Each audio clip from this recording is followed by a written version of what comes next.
What's up guys, Jake here, welcome back to the channel, and I'm going to give you some updates on what's going on. It is July 2nd, we'll talk about what's behind me here in a second. But first of all, as you can see, we have lights, we have wood, we have insulation, I have step here, screen, installing a camera here, in the middle of doing that. But we have a very nice neighbor who rented some equipment and he's done with it, and it's not getting picked up until Monday. So we're kind of taking advantage of the ability to use that equipment this weekend. So it's a Sunday and I'm here, I'm gonna play around in the dirt. And then I also want to give you guys an update on the warehouse full of honey. So all this is honey ready to go. We wanted it to sit in here. We got what we needed to fill our bottles. And I've had a lot of questions around this, but in this building is closed cell spray foamed, and it has the ability, we have 3 AC units on it. It's a 50 by 60, I think. It has 3 AC units, 2 big ones and one like, I forget, it's a special unit used for refrigeration. It's that guy right there. And then up there we have a vent for one of them, and then back there we have another one. So what we can do is run heat and air at the same time. That makes the humidity get super low. So it's super dry in here. It's only 75 degrees in here right now. So we got all the honey drying out.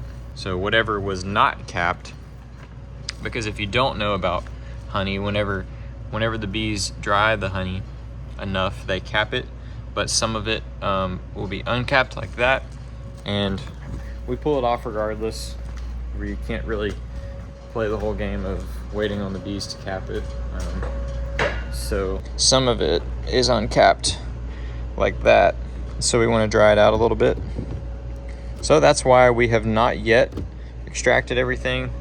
We can afford to wait a little bit. It is 36% humidity in here. So, and if you know, for Southeast Texas, that's very good. So that's what we got going on in here. We are beginning to extract this tomorrow. We can run about 800 boxes a day. We'll get you guys a video on that. But today I'm gonna continue playing around with a bulldozer. I get to operate a lot of equipment as a beekeeper, but I don't get to operate big equipment very often. So when the opportunity arises, you best believe I'm gonna be using some diesel. So let's go hop in the dozer and I'll show you guys what I've gotten done so far. That's where we've been doing a lot of the work, along the trees behind this machine and all the way back in there. And I'm gonna ride back in there and show you guys. But just equipment overview, we got the Sandy 225. This is a big machine. And then I've been running this Deere 650. Also very nice machine. It's brand new. So we're gonna hop in this, get it fired up, let it warm up. I'm gonna grab my coffee and my oranges. So it's got no key, just buttons.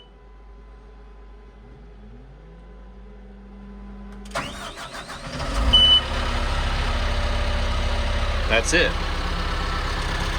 She's already really probably good to go, but we're gonna let her warm up just a little bit, even though it's 100 degrees out. Fire up this AC, get her going good. Yeah, all right, grab my coffee and my snacks and get ready to go here. So while I'm just chilling here waiting on this machine to warm up, had a couple questions on a few things lately. How we store our comb. Recent one was how we store our honey before we extract it. And then had some Varroa questions as well that I'll address here. But first of all, I want to talk about comb storage. You guys have seen the warehouse. In addition to the warehouse, we have another small, similarly closed cell spray foamed shop that is not climate controlled. It's basically an airtight shop. We use that to fumigate comb, basically with fumigate like Paramoth. Paramoth is available off the shelf, but for the stuff that we use, you have to have a pesticide applicator license. We've got that shop, and we've got some 40-foot containers, like high top containers that our forklifts can fit into. We use those to fumigate as well. And then our main warehouse is climate controlled. As you guys have probably seen on the channel, normally we keep it around 55 degrees and until we're ready to store honey. Right now we've got heat and air going at the same time with the dehumidifier. So the heat and the air dehumidify up to 75 degrees Fahrenheit and 35% humidity, which is really, really good, especially here in Southeast Texas where we can have crazy high humidity. So that's how we manage that. The honey is sitting in there and has been sitting in there for a little bit because we want to bring the moisture down. And we have had other things going on, like sending bees. Got the honey pulled off, sent the bees up north, and then we took our first load to watermelons in West Texas. The guys just got back doing that yesterday. Hoping to get a video on that specifically, but I'll show you guys a little clips that they took for me, some photos that they took for me while they were out there.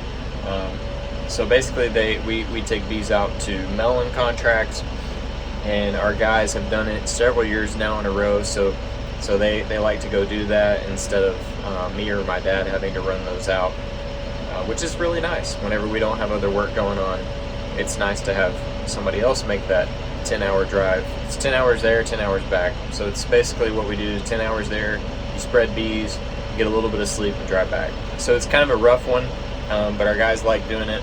And then other questions I've had, I've been discussing Varroa with this guy named Patrick from Australia. He's similar in size to our operation here in Texas. As you guys know, in Australia, well, if you don't know about the Varroa mite, if you don't keep bees, the Varroa mite is the #1 killer of bees, normally. And then in Australia, they have just had introduction of the Varroa mite, and Australia is actually burning bees, trying to eradicate the Varroa mite. If I were a gambling man, I would put a lot of money on the fact that they are not going to eradicate Varroa. And so Patrick reached out, and shout out to Patrick, is asking me some questions about Varroa management. And if I can say one thing to either aspiring beekeepers, new beekeepers, experienced beekeepers, and professional commercial beekeepers, is stay on top of your Varroa numbers. Run alcohol washes, take samples, because if you don't know what your numbers are, you don't know if what you're doing works. I don't care what you do. It really doesn't matter what you do. You have to decide, and you have to do the research on what's best for your operation when it comes to treatment types, whether it be mechanical, whether it be synthetic, whether it be natural. You have to make those decisions, but the best thing you can do is know your numbers. If you don't know, you're ignorant, and you don't know how to make decisions. You're just shooting in the dark, and you don't have any idea what's going on. So there's a lot of, that could be a whole video on that topic, and you guys let me know what you think in the comments below on that topic as well.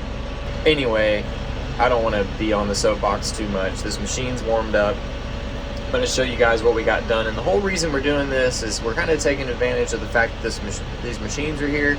We've been working them. My dad's been working the excavator pretty much every evening this week, and then I've been the past like 3 days been on this dozer, and I'm getting the hang of it. But yeah, I'm going to show you guys what we're doing. We're really just making space because we had needed to make some drainage improvements.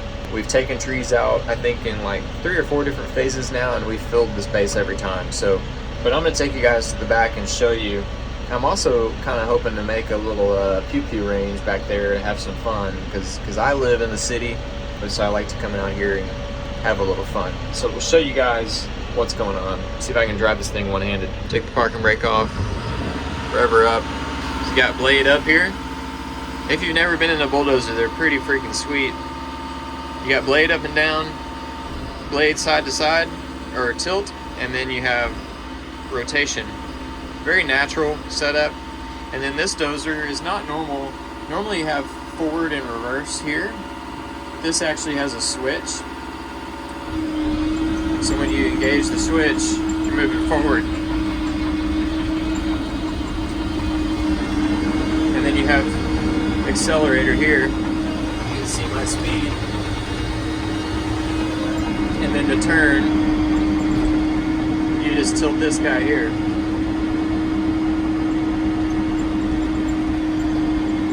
So it's quite simple. You see we got the burn pile going here. It's more of a burn hole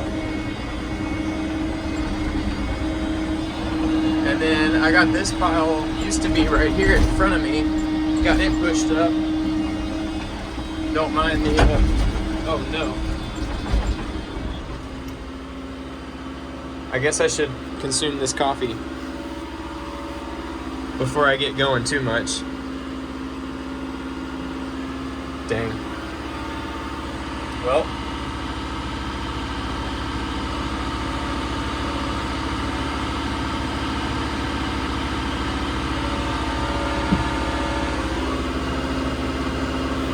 Also, local coffee shop, Good Grounds Coffee.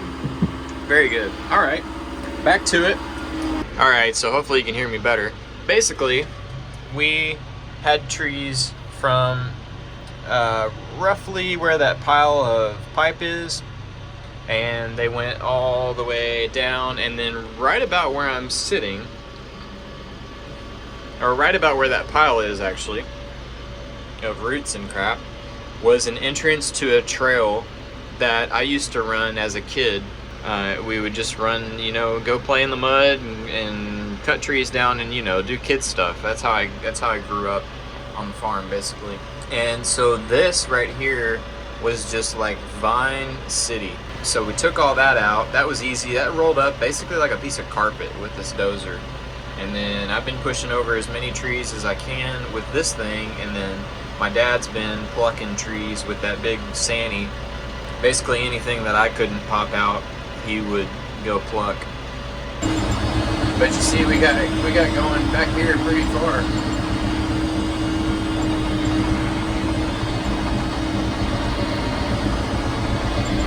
That's the trail we used to run. So you can see we made a pretty good dent in this area.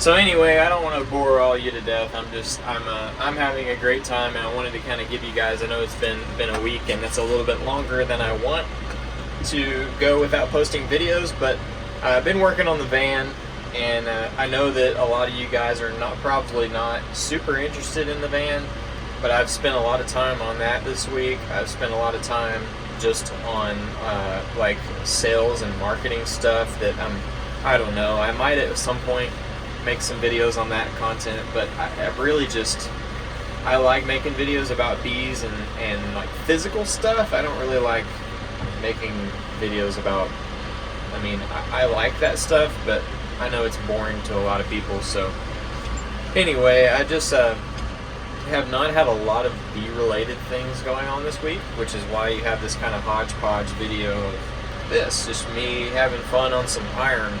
This thing's pretty freaking sweet, and so I had to, I've never gotten to run a dozer this new.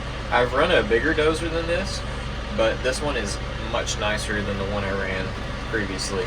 So anyway, I got a little bit of action shots from my dad showing you, but I don't really have a way to set up my camera without completely losing my phone in this mess to show you guys me doing work. So, and I can at least try to show you guys what this thing can do with some trees. This little, got a couple pine trees in front of me, so if I can do this one-handed, fall them like that,